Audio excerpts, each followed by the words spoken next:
Hi y'all, Tracey, Charlesville long-haired girl here. It is time for our Keep It Simple Sunday. I said yesterday, if you watched my video, you saw, that I was going to discuss the way I was revising my 75-day plan,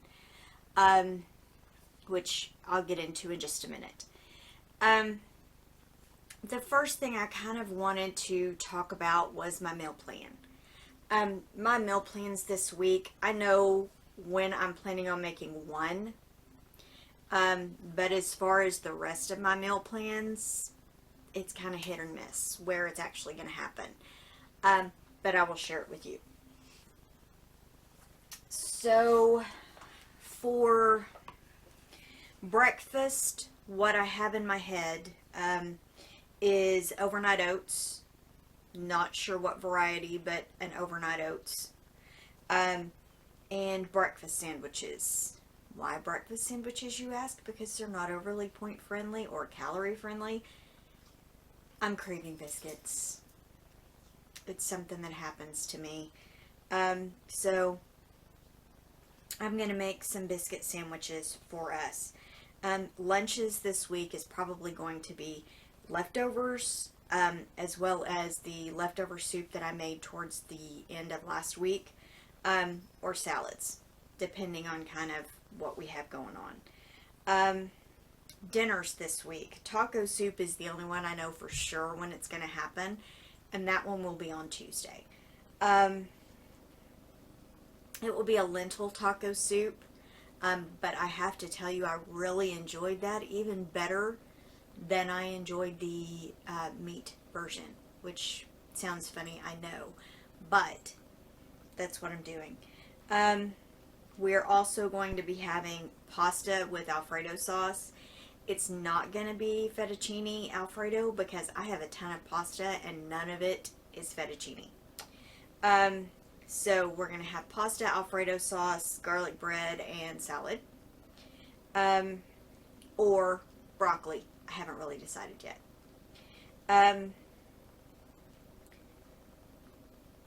Also ravioli with salad and garlic bread.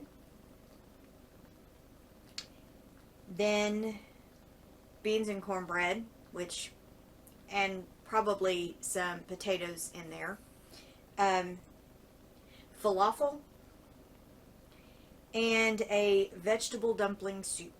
I know that sounds funny, but basically I'm just going to put a variety of vegetables in a broth and add biscuits to it, basically. Kind of like I make my chicken and dumplings, but no chicken.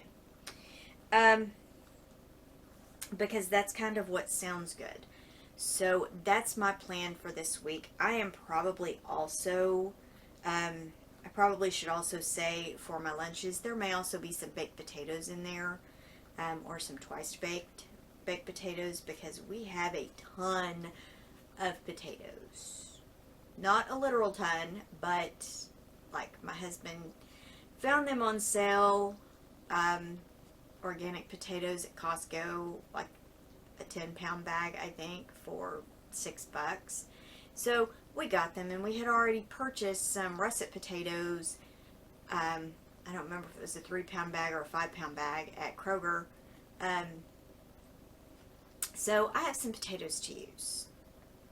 And then I also have some little baby potatoes. So I'm probably going to roast those and have those. So I should probably also add in one of our dinners may actually be breakfast for dinner. Okay. My revised 75-day plan. Because of my back, I am finding that it is very, very difficult for me to try to do a workout DVD or anything like that. So right now I'm gonna go back slow. I'm going to commit to 5 days of 30 minutes of workout. That may consist of getting on the little set of pedals that I have for 15 minutes and walking in place for 15 minutes. That may be doing the little cycle, the little set of pedals for 30 minutes, or walking in place for 10 minutes at a time for 30 minutes, or a combination of any of the above. And I intend to do that 5 days out of the week. So if I miss a day during the week of hitting that mark, then I can, still catch up on the weekends. My PT exercises are going to be at least 3 times a week. I know this week is going to be a little stressful and a little harder on me, simply because I have some tests to deal with on Thursday afternoon. So that may make things a little harder this week, but overall, I think it's doable. I am also going to focus on fruits, 5 fruits and vegetables each day. I've been struggling with that, and I really think that was part of the reason, other than me not moving as much, that I was not losing on the scale, because I realized that I did not have any or very many vegetables this week because of my jaw, and because, I just didn't plan well because of my back. My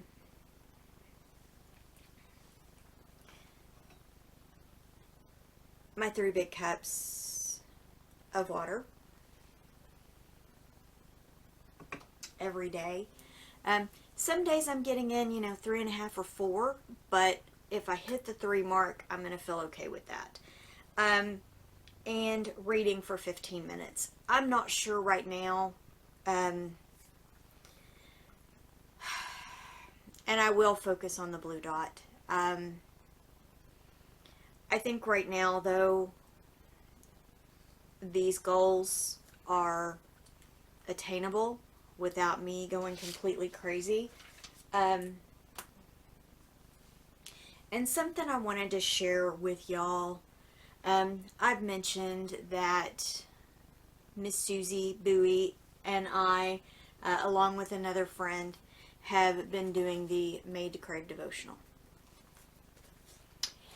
And sometimes you read things, and I've posted several times on my Facebook page, my personal Facebook page, about things that I've read in here and how it has, it's kind of struck me.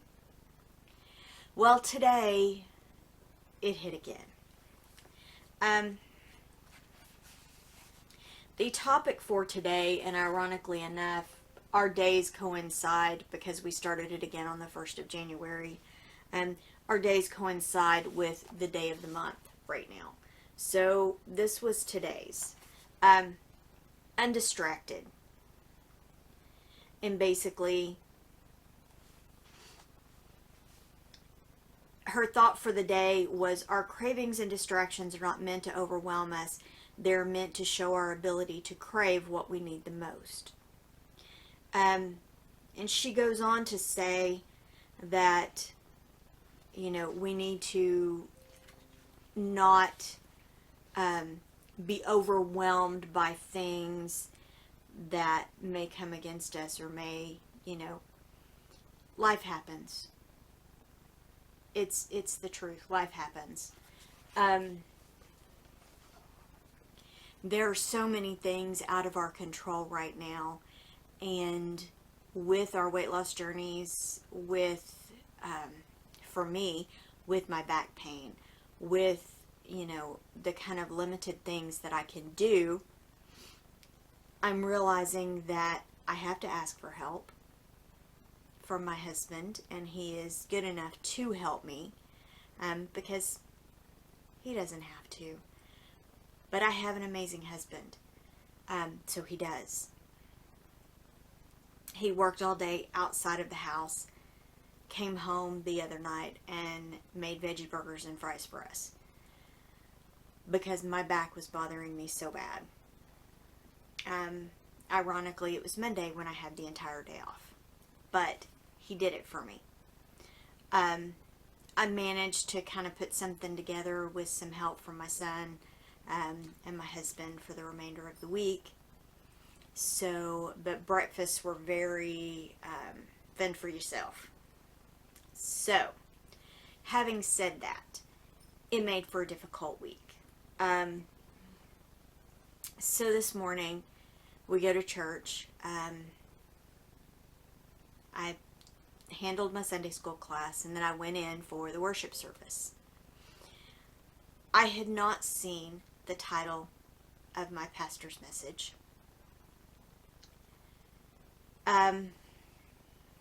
Which, when I saw it, and then I heard his message. His title was "The Selfishness of Pain and the Power of Distraction," and kind of what he said is that pain is selfish, and honestly, if you think about it, it is, because you hurt so bad, whether it's your back, like is my situation right now, whether it's your back, whether you deal with chronic pain, because honestly, I'll tell you, I was dealing with headaches every day before my mouth guard, and I think because I had dealt with it for so many years, I didn't realize that I wasn't having them until she asked me. So that was also, something that I dealt with. My allergies get really bad. That's something else that I deal with. And while it's not necessarily a pain or a chronic illness, it is something that I have dealt with all my life. And before I started getting the shots, it would cause me sinus infections, and I would get sick because my body was trying to fight off the allergens. It was just, it made things hard. So I can see the difference that the shots make for me.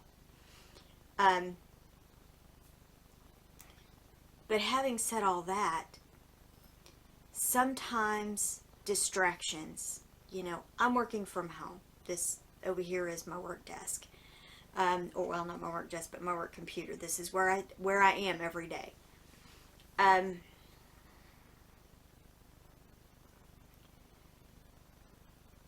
But working from home, sometimes it's very easy for me to hear the dogs bark.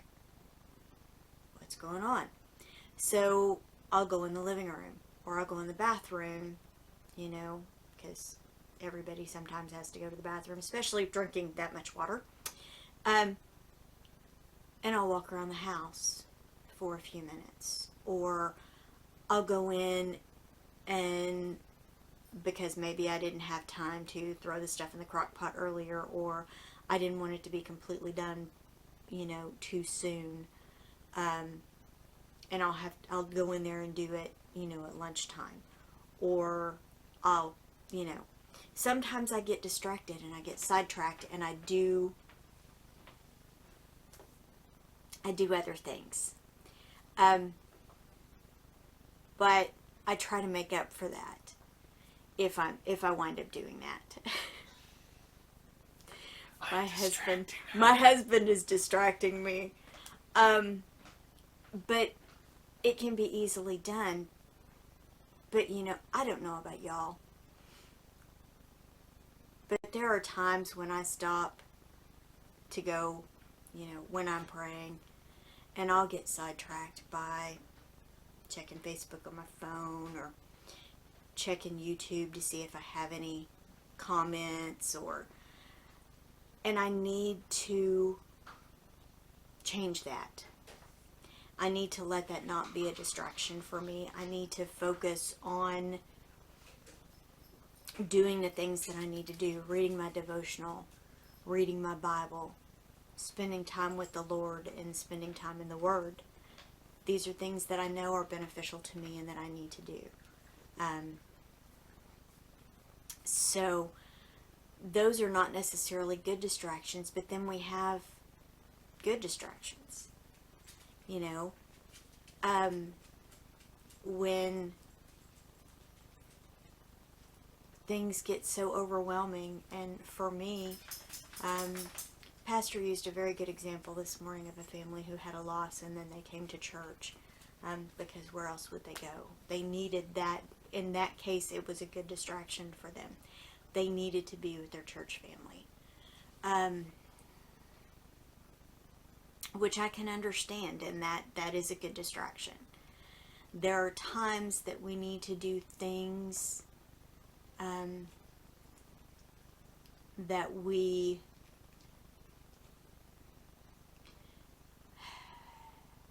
need to do things that we need to do, whether it's working or, cleaning house or doing the dishes or making dinner or, planning your meals or prepping your meals, or, those are all good distractions. But sometimes you need to stop and realize that you need to take care of yourself for a few minutes, and that you can't just always push through. It's kind of funny because on Friday nights for the last couple weeks, because I've been hurting so bad, I will wait till it gets quiet, and I will go in there and take an Epsom salt bath, because that's what I feel like I need to do. And it makes me feel better. It's a simple way for me to give myself some self-care without taking away from everybody else, because by that point it's quiet. We've had dinner, we've spent time together, but I also enjoy taking time to read a book. That also is a method of self-care for me. So I'm trying to incorporate some of that into my time every week. And my goal is really to make that more of a several times a week occurrence, that I shut everything off, walk away from my phone and just spend some time reading a book, or taking a long bath, or doing my nails. I did that before Christmas, I think. I sat down and just did my nails. I filed them, I buffed them, and I painted them, and I just spent time making myself feel pretty. I've got face masks in there. I want to try to incorporate those things. Those things are methods of self-care for me. And so I'm trying to find ways to incorporate those into my routine. But things that I'm finding is, and I know I've said this before, if you've watched it and you feel like I'm being too repetitive, I apologize. Ruth Soukup's book, Unstuffed, I think, talked about it, but also, I believe, Atomic Habits also discusses habit stacking. And the fact that what you can do is to try to incorporate small changes in with changes that you already are doing. Things that you're already doing, or things that are already a habit. For instance, for me, when I go to take my shower at night, I brush my teeth.